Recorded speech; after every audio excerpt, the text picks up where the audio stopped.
नमस्कार, स्वागत है आपका। मैं हूं आपके साथ अनंत और आप देखने वाले खास पेशकश लीगल हेल्पलाइन। इस देश का लोकतंत्र इस देश की खूबसूरती का एक अभिन्न अंग है, जहां जनता के लिए, जनता द्वारा शासन के एक सूत्र पर चलते हुए हर एक नागरिक को समानता के साथ स्वेच्छा से जीने का अधिकार दिया जाता है। लोकतंत्र की आत्मा संविधान को कहा जाना गलत नहीं होगा और इसी संविधान का प्रियम्बल यानी संविधान की प्रस्तावना भी समाज के हर व्यक्ति के लिए समता और न्याय की बात करती है। कानून हर समस्या के सही प्रारूप में समाधान के लिए मौजूद है, लेकिन सही जानकारी ना होने या कानूनी पेचीदगियों के चलते समाज का एक बड़ा हिस्सा सही समय पर न्याय हासिल करने में असमर्थ महसूस करता है। और इस अंतर को खत्म करने के लिए इंडिया लीगल रिसर्च फाउंडेशन की इनिशिएटिव लीगल हेल्पलाइन में हम यहाँ मौजूद हैं, आपकी हर कानूनी समस्या में आपकी सहायता के लिए। हमारा उद्देश्य है कि किसी भी तरह की कानूनी अड़चन के दौरान आपके साथ हम खड़े हों, आपकी कानूनी सहायता के लिए। और इंडिया लीगल रिसर्च फाउंडेशन इस लीगल हेल्पलाइन के जरिए आपकी कानूनी समस्याओं के लिए निःशुल्क कानूनी सहायता के साथ मौजूद है। जो नंबर आपकी टीवी स्क्रीन पर दिखाई दे रहे हैं, नंबर पर फोन करके आप हमसे जुड़ सकते हैं, निःशुल्क कानूनी सहायता प्राप्त कर सकते हैं। रोजाना आपके सामने एक नए विषय के साथ हम आते हैं ताकि आपकी कानून संबंधी जानकारी को मजबूत किया जा सके। इस दरमियान आप हमसे किसी भी तरह की कानूनी समस्या को लेकर सहायता के लिए हमें कॉल कर सकते हैं। और आज का जो हमारा विषय है वो है दहेज को लेकर। दहेज दरअसल एक कोड की तरह फैल चुका है पूरे समाज में। दहेज और गुजारे भत्ते से जुड़े कानूनी प्रावधान क्या है, यानी डाउरी एंड मेंटेनेंस से जुड़े क्या कानूनी प्रावधान है, महिलाओं को कैसे इसका अधिकार मिल सकता है, किन प्रावधानों के तहत वो अपना अधिकार पा सकती हैं। और आप भी अगर ऐसी किसी समस्या से जूझ रहे हैं तो नंबर्स आपके सामने लगातार फ्लैश हो रहे हैं, नंबर पर फोन कीजिए, हम तक जुड़िए। हम तक हमारी तरफ से बेहतर सहायता आपकी जरूर की जाएगी। इसके अलावा अगर आप किसी भी तरह की कानूनी समस्या से जूझ रहे हैं तो हम यहाँ आपके साथ मौजूद हैं, आपकी हर कानूनी समस्या में आपकी बेहतर सहायता के लिए।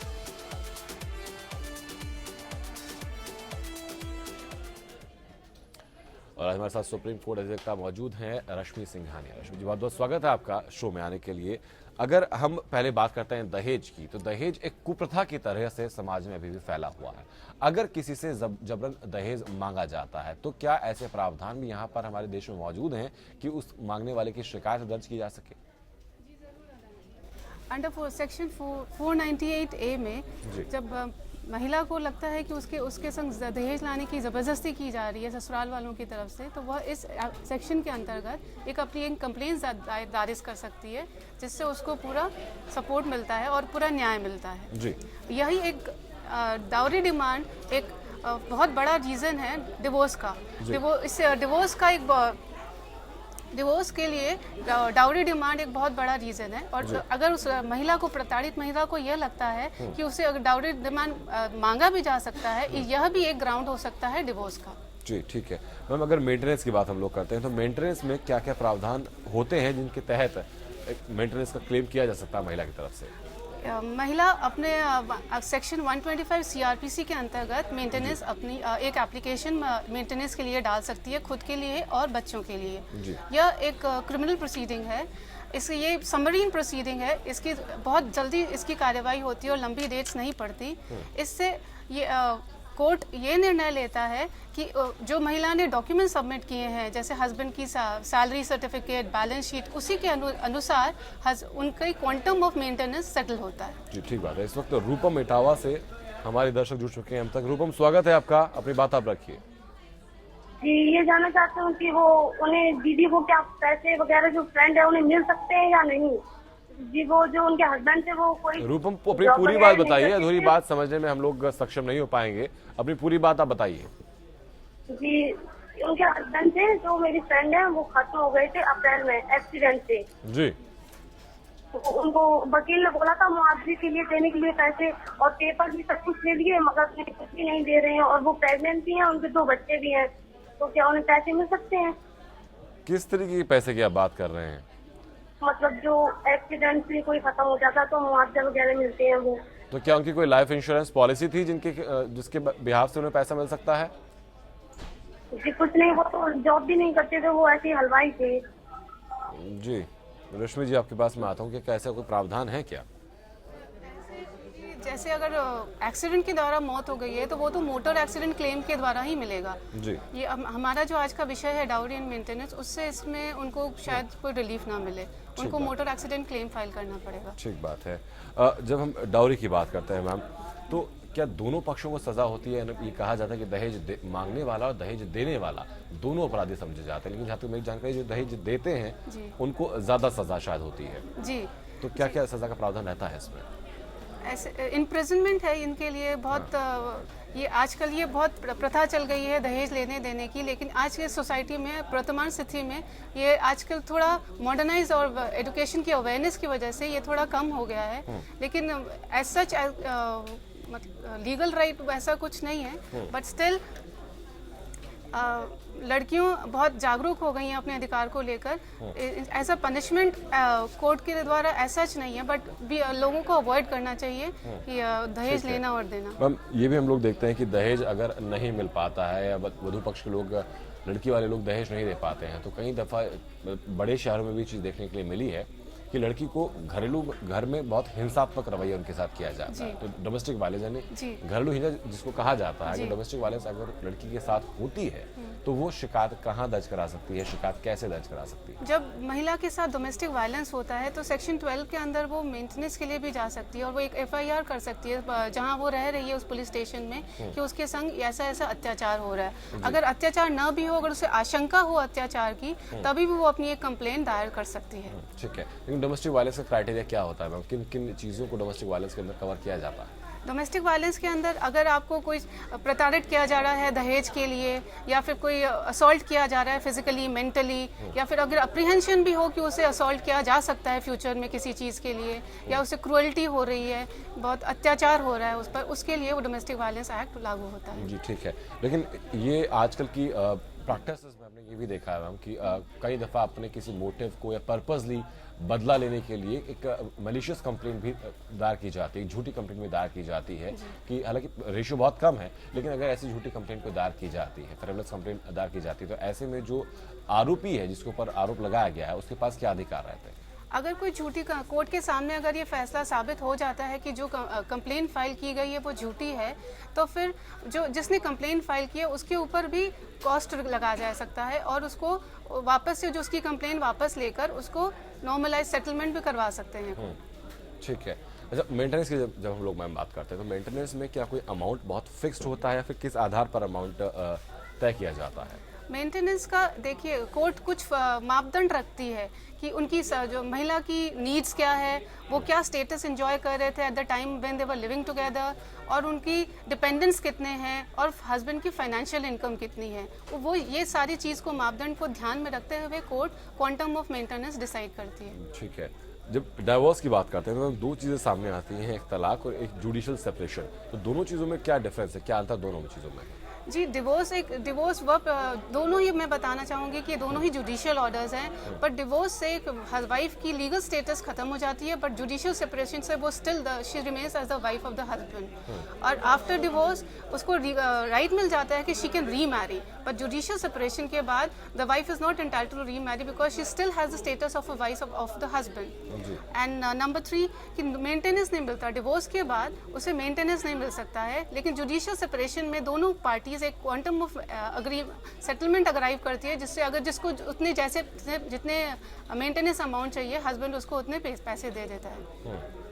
ठीक है, लेकिन अगर जुडिशियल सेपरेशन के बाद दोनों के बीच में अंडरस्टैंडिंग बिल्डअप वापस हो जाती है तो क्या री मैरिज या फिर रिकंसिलिएशन का प्रावधान उसमें रहता है? जी जरूर, जुडिशियल सेपरेशन एक 1 ईयर का वो होता है, उसके बाद दोनों पार्टीज अलग रहती है। अगर लगता है उन्हें कि रिकंसिलिएशन और वापस से सेटलमेंट हो सकता है तो वो दोनों पार्टीज आपस में फिर से रहने लगती हैं और वो स्टेटस एज इट इज रीअलाइव हो जाता है। ठीक बात है, लेकिन अगर 1 साल साथ रहने के बाद अंडरस्टैंडिंग मैच नहीं कर पाती तो फिर क्या तब उन्हें अधिकार रहता है कि डाइवोर्स के लिए वो लोग अप्लाई कर सकें? जी, तब फिर जुडिशियल सेपरेशन की टर्म को आगे बढ़ा दिया जाता है। जी, अगर लगता है कि सबको 6 महीने के वो क्वांटम पीरियड के बाद भी अगर लगता है, कोर्ट को लगता है कि अगर वो उनमें दोनों पार्टीज में एमिकेबली सेटलमेंट नहीं हो पा रहा है, तब वह जो court final decree of divorce pass कर देते हैं। ठीक है, लेकिन अगर कोई डिवोर्स के लिए फाइल करती है चीज़ें तो उसका पूरा प्रोसीजर क्या रहता है, इसके बारे में जानूंगा मैं आपसे। उससे पहले रश्मि हमारी दर्शकों पर जुड़ चुकी हैं। रश्मि, स्वागत है आपका, अपनी बात आप रखिए। हेलो। जी रश्मि, अपनी बात रखिए आप। हाँ जी, मैं नेहा सोनी बोल रही हूँ जी रायपुर से। जी। और 3 साल से मेरे ससुराल वाले मुझे ये परेशान कर रहे हैं, मुझे षड्यंत्र करके भगा देते हैं। मेरे हस्बैंड, जेठानी, ये सब साथ में मिलके मुझे भगा देते हैं। तो मैंने अभी 3 साल बाद मैंने मेंटेनेंस का केस लगाया है। जी। और पर उस पर भी अभी क्या हो रहा है कि वो आते नहीं है अभी, मतलब जो दूसरी पेशेंट में उसके बाद आए नहीं है। और अभी मुझे लग रहा है कि अब मुझे शायद डोमेस्टिक वायलेंस का मुझे करना था, क्योंकि वो भी मेरे साथ हुआ था, मारपीट हुई थी। तो अब मुझे लग रहा है कि वो मुझे लगाना चाहिए कि नहीं। ठीक बात है रश्मि जी, आपके हालांकि पास और कोई ऑप्शन मेरे पास है नहीं, बट मैं पूछ रही थी कि और क्या कर सकती हूँ। ठीक है रश्मि जी, आपके पास में आता हूँ। जी 125 सीआरपीसी में जो आपने मेंटेनेंस लगाया है तो वो एक्स पार्टी भी हो सकता है, हस्बैंड को नोटिस और समन इशू किए बिना भी।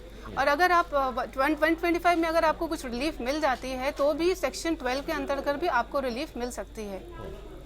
तो इनको अब आगे क्या करना चाहिए? क्या डोमेस्टिक वायलेंस के अंतर्गत इनको केस वो अगर उनका वहाँ पर उनको रिलीफ नहीं मिल रही है तो आप सेक्शन 12 और डोमेस्टिक वायलेंस एक्ट में एक एप्लीकेशन फाइल कीजिए, आपको उसमें इंटरिम रिलीफ जरूर मिलेगी।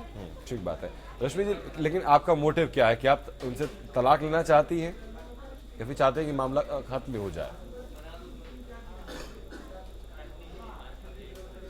तो रश्मि, आपका नंबर हम तक पहुंच गया है, वहाँ को कॉल करके वापस हमारी टीम आपको बेहतर सहायता और करेगी। इस वक्त हनुमान राम हमारे साथ राजस्थान से जुड़ चुके हैं अब तक हमारे दर्शक। हनुमान जी, स्वागत है आपका, अपनी बात आप रखिए। हाँ जी, मैंने कुछ 5.5 साल रुपए उधार दिए थे किसी पार्टी को, तो वो अभी मुकर रही है, वो दे नहीं रही है। और मेरे उसके बाद वो एग्रीमेंट लिखा हुआ है उनका, और साल भर का लिखा हुआ था, अभी उसके डेट निकले, उसको 3 साल निकल गए। हनुमान जी, आपकी आवाज साफ हम तक पहुंच नहीं पाई, अपनी बात जरा दोहराइए आप एक बार। हाँ जी जी, हेलो हेलो, अपनी बात रखिए आप। हाँ जी, अभी बात हुई थी। जी जी,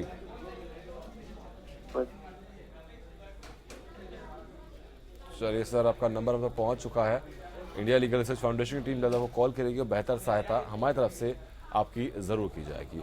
मैम, आपके पास में आऊंगा कि एक डाइवोर्स के लिए क्या क्या ग्राउंड बेसिकली होते हैं? डिवोर्स के लिए हिंदू मैरिज एक्ट में काफ़ी ग्राउंड्स दिए हुए हैं। एक है क्रुएल्टी जिसमें अगर उसके संग मानसिक और शारीरिक पीड़ा हुई हो, और दूसरा है डेजर्शन, जब दोनों पार्टीज एक दूसरे को without any cause, without any reasonable cause and without any cogent reason दोनों हस्बैंड एंड वाइफ अलग रह रहे हों। या फिर अगर उसे अप्रीहेंशन भी है वाइफ को कि उसके संग फिजिकल या मारपीट हो सकती है। और अडल्ट्री, अगर कोई भी साथी या हस्बैंड या फिर वाइफ दोनों अडल्ट्री में लिव कर रहे हों, ये कुछ ग्राउंड्स डिवोर्स के लिए ज़रूरी हैं। ठीक है मैम, एडल्ट्री की जब हम बात करते हैं तो क्या ये चीज़ें बायस नहीं लगती कानून के अंदर कि अगर मेल जो है वो अगर एडल्ट्री में होते हैं तो उनके लिए सज़ा का प्रावधान होता है, लेकिन फीमेल अगर पार्टनर एडल्ट्री में होती है तो उनके लिए डायरेक्ट कोई सज़ा का प्रावधान नहीं होता? नहीं, ऐसा अभी कुछ संशोधन नहीं किया गया है कानून में, तो इसके लिए ठीक बात है। अच्छा, जब हम लोग बात करते हैं कि परमानेंट एलिमनी की जो हम लोग बात करते हैं तो उसका दरअसल पूरा स्ट्रक्चर क्या रहता है? इस सेक्शन 13B के अंदर हम एक दोनों पार्टीज म्यूचुअली एक डिवोर्स पिटिशन फाइल कर सकती है, जहां वो अगर वो चाहती हैं कि अगर वो साथ नहीं रह सक रही और सामंजस्य नहीं बैठ रहा तो वो एक म्यूचुअली एक डिवोर्स फाइल कर सकती हैं, पिटिशन फाइल कर सकती हैं, जिनमें उनकी सारी लिटिगेशंस को एक एंड मिल जाएगा, ताकि और मल्टीप्लिसिटी ऑफ प्रोसीडिंग्स ना हो। इसमें क्या होता है, फुल एंड फाइनल सेटलमेंट हो जाता है, और कुछ अमाउंट जो हस्बैंड को वाइफ को देनी है उसमें से कोर्ट ये तय करता है कि कुछ अमाउंट जो माइनर चिल्ड्रन के लिए एक एफडीआर में रखे, ताकि जब तक बच्चा मेजर ना हो तब तक वो माँ भी अगर उस रीमैरिज करे तो उसकी जो मेंटेनेंस की अमाउंट जो हस्बैंड द्वारा दी गई है वो एफडीआर में सुरक्षित रहे, ताकि वो उसकी एजुकेशन या आगे जाकर उसकी शादी में काम आए। ठीक बात है। इस वक्त इलाहाबाद से सिद्धार्थ हमारे दर्शक हम तक जुड़ चुके हैं। सिद्धार्थ, स्वागत है आपका, अपनी बात आप रखिए। हेलो सर, हमने हमको ये पूछना है कि कि कंज्यूमर फोरम में हमको कैसे कंप्लेन करेंगे कि हमने जो प्रोडक्ट खरीदा था वो अभी 2.5 में हुआ था और वो खराब हो गया है। तो क्या वारंटी में है आपका प्रोडक्ट? जी जी, के अंदर अभी बोल तो रहे हैं 1 साल के हैं, तो 1 साल के अंदर के हिसाब से है अभी वो, अभी 3 महीने हैं। जी, ठीक बात है। रश्मि जी, आपके पास मैं आता हूँ कि अगर कंज्यूमर फोरम में कंप्लेन करनी होती है तो उसका प्रोसीजर क्या रहता है? अगर आपने प्रोडक्ट जिस पर ये अगर डिपेंड करता है उस पर कि आपका प्रोडक्ट कितने का है, तो आप वहाँ पे स्टेट फोरम में अपना कंप्लेंट फाइल या डिस्ट्रिक्ट फोरम में अपनी कंप्लेंट, कंज्यूमर फोरम में अपनी कंप्लेंट दायर कीजिए। वहाँ से जो वो होता है वहाँ डिसाइड करेगी, वहाँ डिस्ट्रिक्ट फोरम, कंज्यूमर फोरम ही इसका फैसला करेंगे। ठीक है, लेकिन मैम डिस्ट्रिक्ट कंज्यूमर फोरम में अगर हम अपनी एप्लीकेशन लेकर जाते हैं, केस लेकर जाते हैं, तो उसका प्रोसीजर पूरा क्या होता है? क्या किसी वकील की ज़रूरत पड़ती है, या फिर फी स्ट्रक्चर क्या होता है, या फिर हम प्लेन पेपर पर अपनी कंप्लेंट लिखकर वहाँ पर दे सकते हैं? क्या रहता है उसमें? District forum, the consumer forum basically ग्राहकों और उपभोक्ताओं के लिए हैं, जहां हम अगर हमको प्रॉपर सर्विस अवेल नहीं कर पा रही है, कोई भी सर्विस नहीं अगर मिल रही है, जैसे हमने कोई फ्रिज खरीदा, रेफ्रिजरेटर खरीदा, या वो बिल्डिंग का पोजेशन मिलने में देर हो रही है, कोई भी अगर सर्विस प्रॉपर नहीं मिल पा रही है, उसकी वजह से हम कंज्यूमर फोरम में अपनी कंप्लेंट दायर कर सकते हैं। चलिए ठीक है, उम्मीद करता हूँ सिद्धार्थ ये बेहतर सहायता आपको मिली है रश्मि की तरफ से, और इस बारे में अगर आपको कोई और सहायता भी चाहिए होगी तो नंबर हमारे लगातार फ्लैश में, नंबर पर फोन करके आप हमसे जुड़ सकते हैं। इस वक्त मेरठ से संजीव हमारे दर्शक हम जुड़ चुके हैं। संजीव, स्वागत है आपका, अपनी बात आप रखिए। जी नमस्कार जी, सबसे पहले मैं नमस्कार करना चाहूंगा सबको। जी संजीव नमस्कार। मैं जानना चाहता हूँ, जो वकील साहब बैठे हैं, क्या पुरुषों के लिए भी कोई कानून बना? सारे कानून क्या महिलाओं के हाथ में सुरक्षित है? रश्मि जी, आपके पास मैं आता हूँ। दरअसल पुरुषों की तरफ से ये चीज़ रहती है कि भाई अगर महिलाओं के साथ कुछ अत्याचार होता है तो पुरुषों के खिलाफ उनके पास अधिकार रहता है, लेकिन अगर चीज़ें रिवर्स होती हैं, अगर डोमेस्टिक वायलेंस का शिकार पुरुष बनते हैं, जो कि एक सर्वे के मुताबिक तकरीबन 17% केस ऐसे होते भी हैं, तो पुरुषों के पास क्या अधिकार रहता है? अभी तो ऐसा कोई अमेंडमेंट नहीं है कॉन्स्टिट्यूशन में कि या एक्ट में कि पुरुषों को कोई रिलीफ मिले ऐसा। लेकिन अगर मेंटली टॉर्चर किया जाता है या फिर किसी और तरीके से परेशानी पुरुष को होती है, तो क्या वो चीज़ एक डाइवोर्स के लिए ग्राउंड बन सकती है? ये डिवोर्स के लिए क्रूअल्टी का ग्राउंड हो सकता है, या हस्बैंड के लिए या वाइफ के लिए सेम क्रूअल्टी, मेंटल टॉर्चर का वो ग्राउंड हो सकता है डिवोर्स के लिए। जी ठीक बात है। जब हम मेंटेनेंस की बात करते हैं मैम, अगर वापस बात करते हैं, तो मेंटेनेंस का कुछ क्या टेन्योर भी डिफाइन होता है कि भाई इतने वक्त तक पैसा दिया जाएगा? क्योंकि अगर लंबे वक्त तक पैसा एक ही अमाउंट को रखा जाए, या फिर इतने साल बाद इतना पैसा बढ़ेगा मेंटेनेंस के लिए, क्या ऐसा भी कुछ रहता है? मेंटेनेंस की एप्लीकेशन किसी भी स्टेज पर फाइल की जा सकती है, और अगर एक क्वांटम ऑफ मेंटेनेंस अगर डिसाइड हो गया एक पर्टिकुलर कोर्ट के द्वारा, तो वो अगर वाइफ चाहे तो उसको इन्हांस करने के लिए भी एक अपील फाइल कर सकती है, और अगर हस्बैंड को लगता है कि वो उसकी सैलरी इनकम से ज़्यादा है तो वो उसको डिक्रीज करवाने के लिए भी एक एप्लीकेशन फाइल कर सकता है। जी, यानी ये मेंटेनेंस फिर ताउम्र हस्बैंड की तरफ से वाइफ को दी जाती जी, है। ये कंटिन्यूइंग लायबिलिटी है। हाँ, लेकिन अगर आज की तारीख में जो मेंटेनेंस की रकम तय की गई है, 10 साल बाद वही रकम अपने डेली रूटीन को फॉलो करने के लिए बहुत कम रह जाएगी, तो क्या उस वक्त महिलाओं के पास अधिकार रहता है कि वो वापस एक एप्लीकेशन डाल सके कि भाई अब चूंकि महंगाई बढ़ चुकी है, तमाम चीज़ें महंगी हो चुकी हैं, तो वो मेंटेनेंस की रकम बहुत कम रह जाती है? जी ज़रूर, ऐसा है तो फिर वाइफ एक एप्लीकेशन के साथ अपनी हस्बैंड की सैलरी सर्टिफिकेट और जो balance sheet, latest balance sheet अगर उसके पास अवेलेबल हो सकती है, तो वो एक एप्लीकेशन डाल सके for the enhancement of maintenance. Court उसको ज़रूर कंसिडर करके उसकी मेंटेनेंस एनहांस करती है। ठीक है मैम, इस वक्त मध्य प्रदेश से वीरेंद्र हमारे दर्शक हम जुड़ चुके हैं। वीरेंद्र, स्वागत है आपका, अपनी बात आप रखिए।